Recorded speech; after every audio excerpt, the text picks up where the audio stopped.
Good morning friends आमी पूजा आबारो चले एसेছি তোমাদের সাথে নতুন একটা ভিডিও শেয়ার করতে।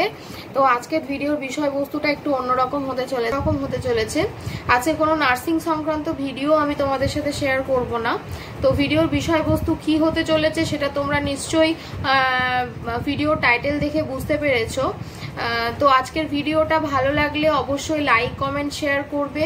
আবারও বলছি, নতুন বন্ধু যারা আছো তারা আমার চ্যানেলটাকে সাবস্ক্রাইব করে দেবে এবং বেল আইকন প্রেস করে রাখবে অবশ্যই প্রত্যেকটা ভিডিও নোটিফিকেশন পেতে। আর এই ভিডিও সম্বন্ধে কোনো রকম ডাউট থাকলে অবশ্যই আমাকে কমেন্ট সেকশনে জানাবে। আমি এই ভিডিওটা নিয়ে আবারও একটা প্রয়োজনে ভিডিও তৈরি করব। তো পূজাস অ্যাক্টিভিটি চ্যানেলে সকলকে অনেক অনেক স্বাগত জানাই। তো চলো আজকের ভিডিওটা শুরু করা যাক।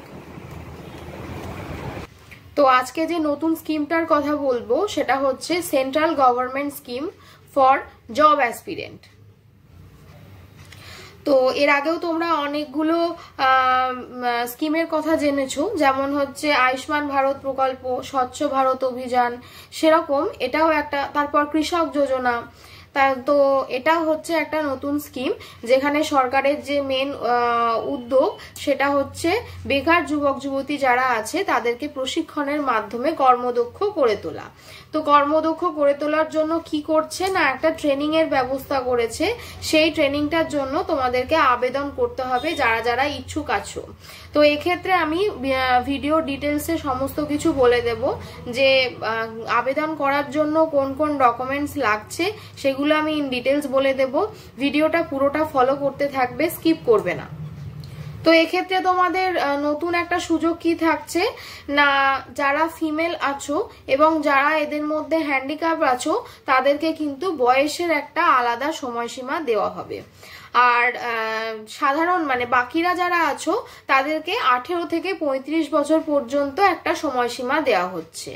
18 থেকে 35 বছর বয়স মানে যারা আবেদন করবে তাদের বয়স 18 থেকে 35 বছর অবশ্যই হতে হবে। তার বেশি বা তার কম হলে কিন্তু এক্ষেত্রে আবেদন করতে পারবে না। আছে সেটা হচ্ছে তোমাকে ন্যূনতম তোমার শিক্ষা যোগ্যতা হচ্ছে 8 পাস হতে হবে।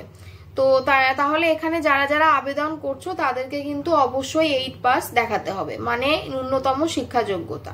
আর তার জন্য যে কোয়ালিফাইড যে সার্টিফিকেট আছে সেই সার্টিফিকেট তোমাকে আবেদনপত্রের সঙ্গে অ্যাটাচ করে শো করতে হবে। আর এছাড়াও তোমাকে ভারতের অবশ্যই স্থায়ী বাসিন্দা হতে হবে, মানে তোমাকে রেসিডেন্সিয়াল সার্টিফিকেট অবশ্যই শো করতে হবে। তো চলো এবার দেখে নেওয়া যাক আবেদন করার জন্য আবেদনপত্রে কি কি অ্যাটাচ করতে হবে আমাকে। এর জন্য আবেদনপত্রে কি কি ডকুমেন্টস লাগবে। তো বন্ধুরা দেখে নেওয়া যাক ডকুমেন্টস কি কি লাগবে ফর্ম ফিল আপের জন্য, মানে আবেদন করার জন্য কি কি ডকুমেন্টস লাগছে। প্রথমত হচ্ছে ভোটার কার্ড, আধার কার্ড অথবা প্যান কার্ড। তাহলে এই তিনটের মধ্যে তোমাদেরকে যে কোনো একটা আবেদনপত্রের সাথে দিতে হবে আইডেন্টিটি হিসেবে। দ্বিতীয়ত হচ্ছে একটা পাসপোর্ট সাইজ ছবি অ্যাটাচ করতে হবে। প্রত্যেকটা আবেদনপত্রেই পাসপোর্ট সাইজ ছবি মাস্ট। এর সাথে যেটা তোমরা তোমাদের সুযোগ হিসেবে দিতে পারো সেটা হচ্ছে কাস্ট সার্টিফিকেট।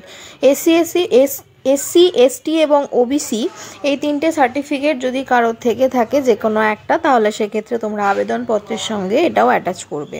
তার সাথে কোয়ালিফিকেশান সার্টিফিকেট। এর আগেই আমি বলেছি ন্যূনতম যোগ্যতায় 8 পাস হতে হবে।